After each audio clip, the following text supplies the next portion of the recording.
அனைத்து நல்லுள்ளங்களுக்கும் வணக்கம். நான் உங்கள் ரவிக்குமார். தினம் ஒரு தகவல் அடிப்படையில் ஜியோ பாலிடிக்ஸ். இன்றைய ஜியோ பாலிடிக்ஸ் சிறப்பான சம்பவம் இஸ்ரேல்லேருந்து தொடங்கிடலாம். ஏன்னா இஸ்ரேல் அங்கே இருக்கக்கூடிய மக்களுக்கு உணவுப் பொருள் கிடைச்சதா இல்லையா, இன்னும் சப்போர்ட் அங்கே இருக்கக்கூடிய காசாவுக்கான சப்போர்ட்டும் ஆறுதல்களும் எதிர்ப்புகளும் கண்டனங்களும் வந்திருக்கா இல்லையா, அதை தாண்டி சுற்றி இருக்கக்கூடிய நிறைய நிகழ்வுகள், இன்றைக்கி நிறைய விஷயம் பேச போகிறோம்.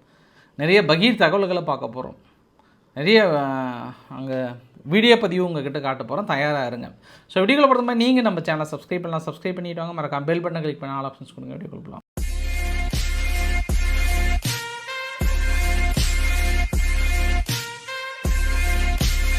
ஆரம்பத்தில் ஒரு பாயாசத்தை போட்டால் தான் கரெக்டாக இருக்கும். ஏன்னா நிறைய பேர் அப்படியே பார்த்துட்டு தூங்கலான்னு நினைப்பீங்க.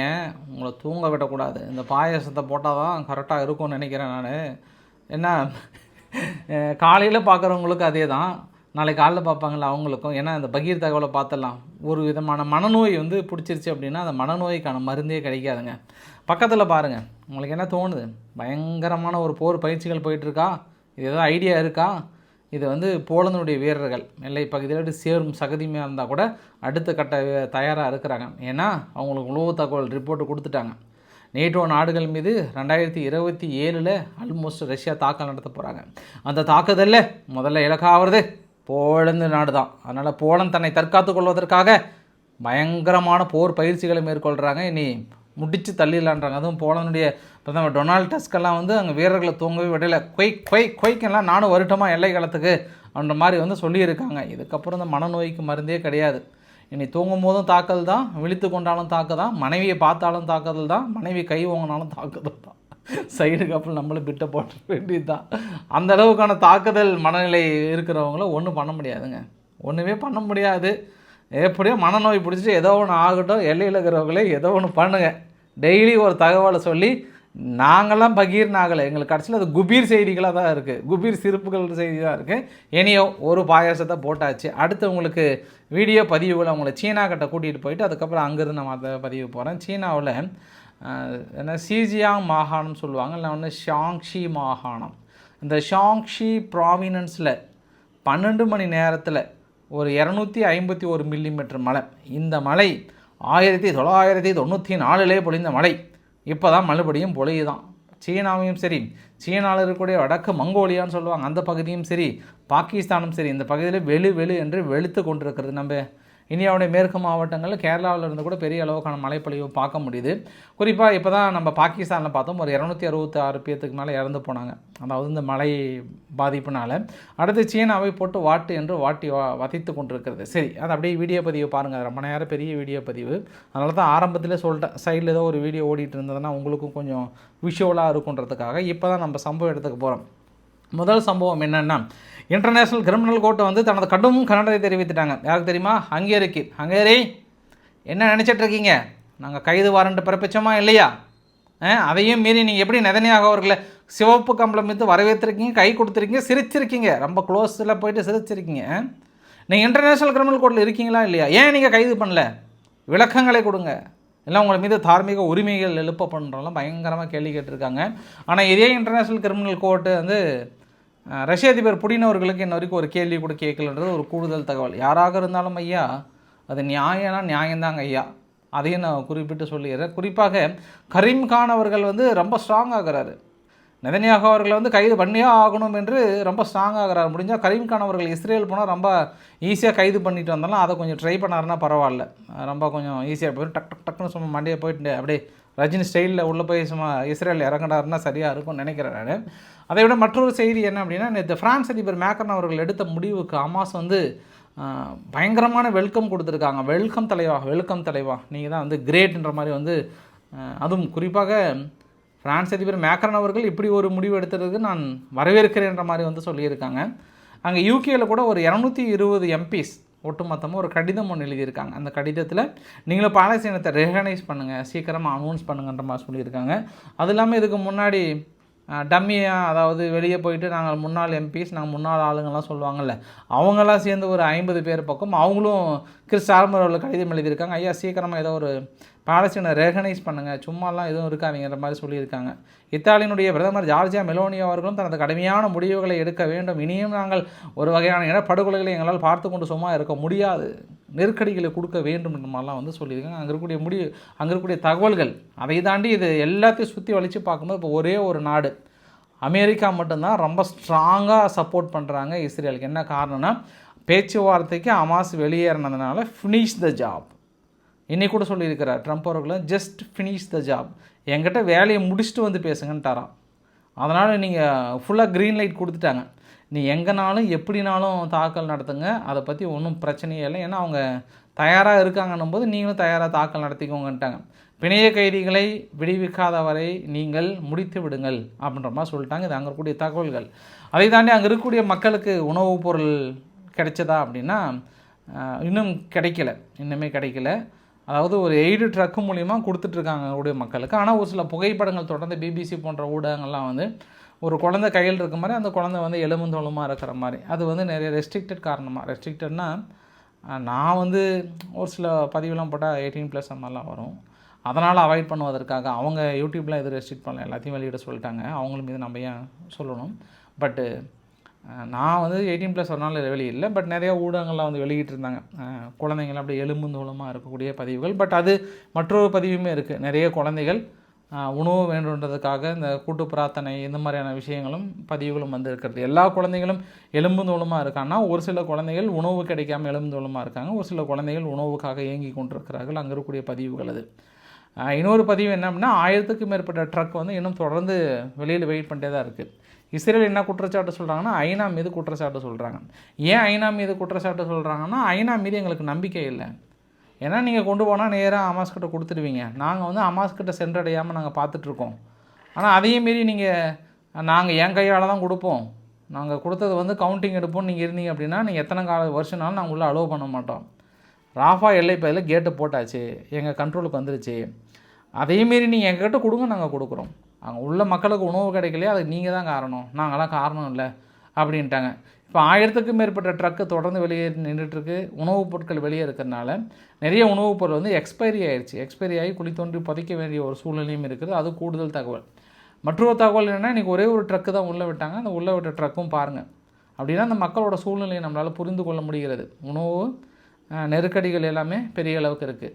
அதுக்கு வந்து இஸ்ரேல் தரப்பில் ஒரு லீஃப் மாதிரி மேலேருந்து போடுறாங்க ஹெலிகாப்டரில். அந்த லீஃபில் என்ன போட்டிருக்காங்கன்னா, உங்களுக்கு உணவுகள் கிடைக்கணும் அப்படின்னா, உங்களுக்கு முழு நேரம் உணவுகள் கிடைக்கணும் அப்படின்னா, உங்கள் பின்னால் இருக்கின்ற ஹமாஸை வந்து நீங்கள் எங்கே இருக்குன்னு சொல்லிவிடுங்க. அப்படின்னா நீங்கள் ஈஸியாக உங்களுக்கு எல்லா வகை உணவும் கிடைக்கும். அப்படி இல்லைனா நீங்களும் ஹமாஸும் எங்களுக்கு ஒன்று தான், எங்களுக்கு பெரிய வித்தியாசம்லாம் கிடைக்காது அப்படின்ட்டு மறுபடியும் லீஃபை வந்து வெளியிட்டிருக்காங்க. ஸோ இது அங்கே இருக்கக்கூடிய தகவல். அதை தாண்டி இன்றைக்கி இன்று ஒரு நாள் மட்டும் இஸ்ரேல் நடத்திய தாக்குதலில் 51 பாலஸ்தீன மக்கள் வந்து இறந்து போனதாக சொல்கிறாங்க. இஸ்ரேலுக்கு வந்து ஒரு சர்ப்ரைஸ் கொடுத்துருந்தாங்க. இன்றைக்கி ஹமாஸ் தரப்பிலிருந்து ஒரு 3 ராக்கெட்டை வந்து அனுப்பியிருக்காங்க. இத்தனை நாளுக்கு அப்புறமும் அவங்ககிட்ட ராக்கெட் இல்லைன்னு பல விதமான அலசல்களுக்கு அப்புறமும் திடீர்னு 3 ராக்கெட் வந்து இஸ்ரேல் பக்கம் வந்திருக்கிறது, சுட்டு வீழ்த்திடுன்னு சொல்கிறாங்க. பட் இது பெரிய சர்ப்ரைஸ் தான் இஸ்ரேலுக்கு. அது எத்தனை நாள் கழித்து ஹமாஸ் தாக்கல் நடத்தியிருக்கிறாங்களே பெரிய விஷயம் தான். அதனால தான் அவங்க 0 டிஸ்டன்ஸில் தொடர்ந்து இஸ்ரேலுக்கு நெருக்கடி கொடுத்துட்டே இருக்கிறாங்க அப்படின்றது கூடுதல் தகவல். இஸ்ரேல் தரப்பில் இழந்துகிட்டே இருக்கிறாங்க. இன்ன வரைக்கும் 1000 வீரர்கள் பக்கம் இருந்ததா இஸ்ரேல் தரப்பில் அந்த ஃபோட்டோ பதிவோட டெலிவியூலாம் ஒட்டியிருக்காங்க. அதுவுமே ஒரு கூடுதல் தகவலாக சொல்ல முடியும். ஈரானுக்குள்ளே என்ன ஆச்சுங்க, ஈரானுக்குள்ளே வந்து கோர்ட் ஹவுஸ்ன்னு சொல்லுவாங்க, அதாவது நார்த்தன் சிட்டின்னு சொல்லுவாங்க. அந்த ஏரியாவில் திடீர்னு 2 குரூப்பு, ஜெய்ஸ் அல் ஜுலாம் ஒரு குரூப்பும் ஜெய்ஸ் அல் ஹடல், இந்த 2 தீவிரவாத குழுக்களும் திடீர்னு உள்ளே நுழையிறாங்க. கண்மூடித்தனமாக மக்கள் மீது சுட ஆரம்பிச்சிட்டாங்க. சுட ஆரம்பித்ததில் 5 பேர் பக்கம் ஸ்பாட் அவுட்டு, மீதெல்லாம் ஓடி இருக்காங்க ஓரளவுக்கு தப்பிச்சு. அதுக்கப்புறம் கட்டுக்குள்ளே கொண்டு வந்திருக்காங்க. அப்புறம் அவங்கள நியூட்ரலைஸ் பண்ணிட்டாங்கன்னு சொல்கிறாங்க. இது எதிர்பார்க்கவே இல்லை, மிகப்பெரிய ஒரு தீவிரவாத தாக்கலாக பார்க்கப்படுகிறது.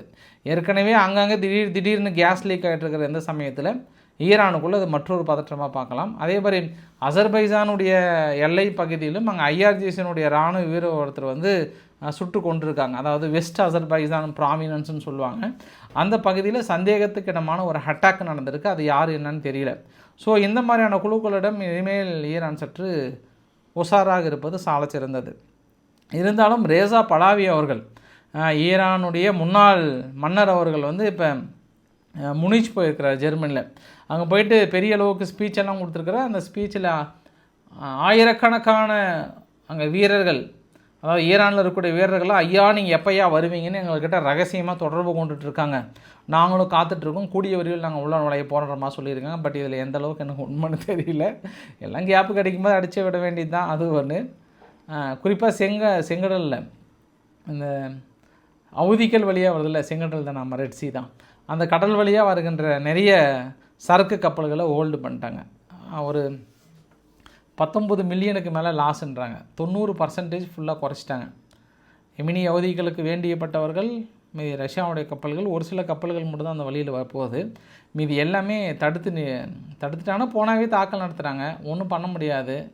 இவங்களும் ஒரு சில சூழ்நிலை ஹோல்டு பண்ணிகிட்டு இருக்காங்க. அதனால் அங்கே பெரிய இழப்புகள் நாங்கள் சந்திச்சிட்ருக்குறோன்றாங்க.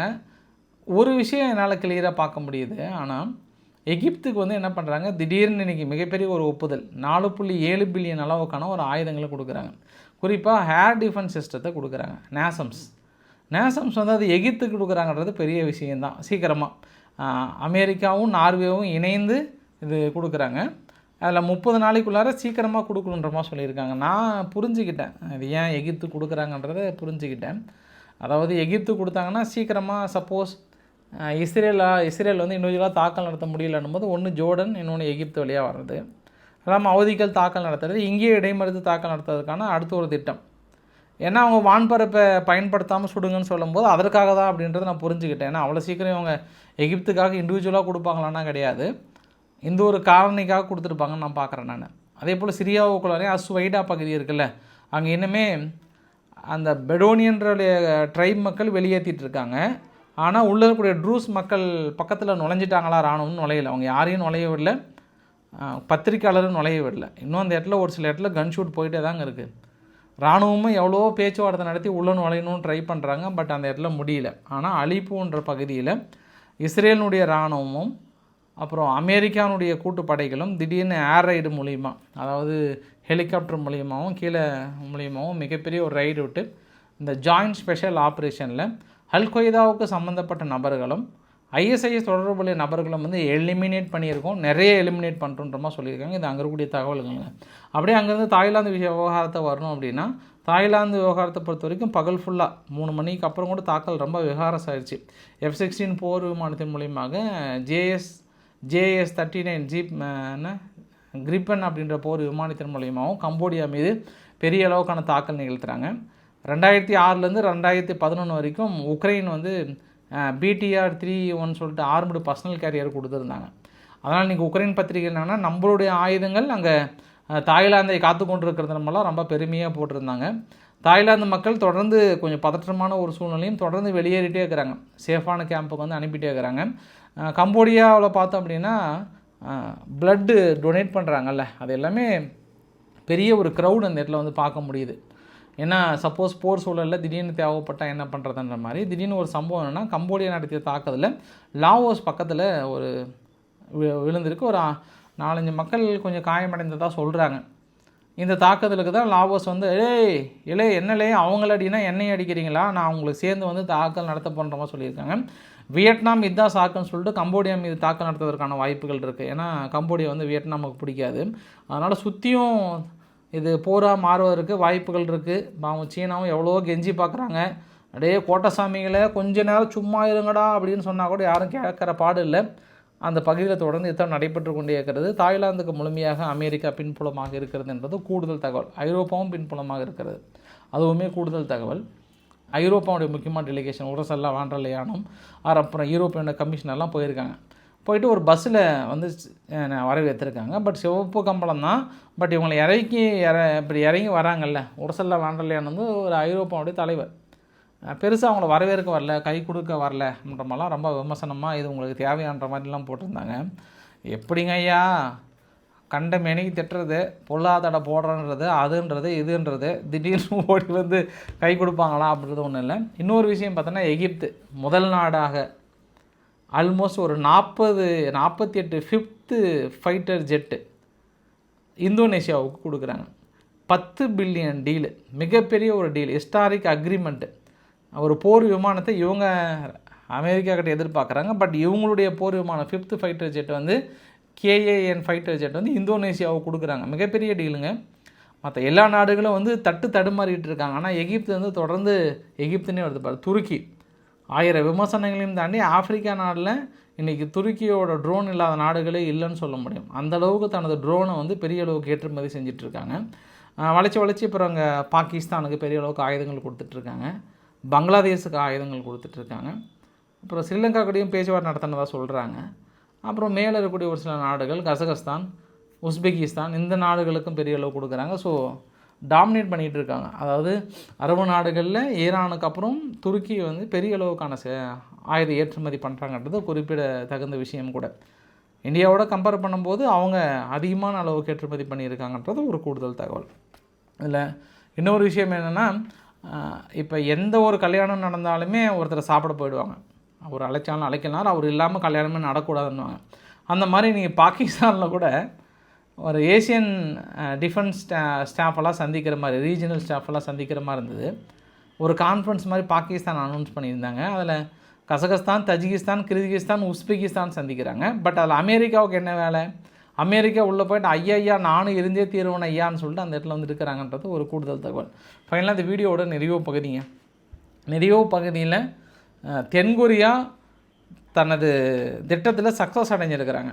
அதாவது இந்த வேலை பளுவை குறைச்சிட்டு சீக்கிரமாக வீட்டுக்கு போங்க, லைட் ஆஃப் பண்ணுங்கள், எங்களுக்கு வேலை செய்கிறது முக்கியம் இல்லை, நாட்டுக்காக வேலை செய்யுங்கன்னது. அப்புறம் கொஞ்சம் ஓரளவுக்கு பர்த் ரேட் வந்து இன்க்ரீஸ் ஆகிருக்கான், ரொம்பவே இன்க்ரீஸ் ஆகிருக்கான், சந்தோஷமாக இருக்காங்களாம். ஆனால் அந்த இறப்பு விகிதம் குறைஞ்சிருக்கானா, இறப்பு விகிதம் குறையிலையாம். அது வந்து ஹாப்பின்ட்டாங்க. இனிமேட்டு மற்றவங்களோட உதவி தேவையில்லை, எங்கள் மக்களே தயாராகிட்டாங்க, ஒன்றும் பிரச்சனை இல்லைன்றாங்க. ஜப்பான், ரஷ்யா தான் இன்னும் கொஞ்சம் உதவிகள் கேட்குறாங்க. பட் இவங்க அப்போல்லாம் ஒன்றும் இல்லை, எங்கள் மக்கள் தயாராகிட்டாங்க, ஒன்றும் பிரச்சனை இல்லைன்ட்டாங்க. இது சம்பவம் நம்பர் 1. சம்பவம் நம்பர் 2, ஒரே நாளில் கோட்டீஸ்வரன் ஆவது எப்படி? ஐடியா இருக்கா உங்களுக்கு? சரி, ஓகே, உங்களுக்கு சொல்கிறேன். ஐடியா இருக்குதுன்னு. ஒரே நாளில் நாளை இன்றைக்கி பார்த்தா சம்பவம் முடியுது, நாளைக்கு கோட்டீஸ்வரர் ஆகிட்டாங்க. இது ஆனால் ரோல் மாடலாக எடுத்துக்க வேண்டாம். ஆனால் நம்ம தொடர்ந்து சொல்லப்படுகிற விஷயம் யார் அப்படின்னா, நீங்கள் புகைப்படத்தில் பார்க்குறீங்க இல்லையா, அயர்லாந்து நடந்த விஷயம். ஒரு 75 வயசு ஓல்டு மில்லியனர் அவர் என்ன பண்ணுறாரு, கடைசி காலம்லாம் இல்லை, சீக்கிரட்டாக அவங்களோட, அதாவது கூட இருந்து பார்த்துக்கிட்டவங்க இவங்க தான், அந்த லேடி தான், கேர்டேக்கர் மாதிரி, அவங்கள கல்யாணம் பண்ணிக்கிறாங்க. இவங்களுக்கு 50 வயசு, ஃப்ளாக் ராட்டி. இன்றைக்கி கல்யாணம் பண்ணுறாங்கன்னா 24 மணி நேரம் கூட இல்லை, அவர் இறந்து போயிட்டார். அவர் இறந்து போனதுனால சுமார் 47 கோடி மதிப்பிலான சொத்துக்களும், நகரும் சொத்து, நகராத சொத்து, அசையும் சொத்து, அசையாத சொத்து அனைத்தும் சேர்ந்து மிகப்பெரிய ஒரு கோட்டீஸ்வரர் ஆகிட்டாங்க. அப்போ அவரோட சொந்தக்காரங்களாம் என்ன கேட்குறாங்கன்னா, ஐயா இவங்க கூட இருந்து பார்த்துக்கிட்டாங்க, ஆனால் கல்யாணமான ஒரே நாள் இறந்து போயிட்டாங்களே, அதனால் கொஞ்சம் விசாரணைக்கு உத்தரவுனா, நகி அதெல்லாம் ஒன்றும் இல்லை, கரெக்டாக தான் இருக்காங்கன்றாங்க. சரி, ஓகேம்மா, நீங்கள் விசாரணைக்கே உத்தரவிடலைன்னா கூட அந்த சந்தேகம் எனக்கெல்லாம் இருக்குங்க. ஐயா இன்னைக்கு கல்யாணம் ஆகுதுங்க ஐயா, நாளைக்கு இறந்து போயிட்டாருங்க ஐயா, ஒரே நாளில் கோட்டீஸ்வரர் ஆகிட்டாருங்க ஐயா, பாருங்கள், அதற்காக முடிச்சு விட்றாதீங்கன்னு பார்த்தா நிறைய பேர் நினைப்பாங்க. ஸோ இன்றைக்கு ஓரளவுக்கான தகவலை கவர் பண்ண நினைக்கிறேன். பிடிச்சிருந்தா லைக் பண்ணுங்கள், ஃப்ரெண்ட்ஸுக்கு ஷேர் பண்ணுங்கள், சப்ஸ்கிரைப் பண்ணுங்கள். ரவிக்குமார் சோமுச்சல். நன்றி, வணக்கம்.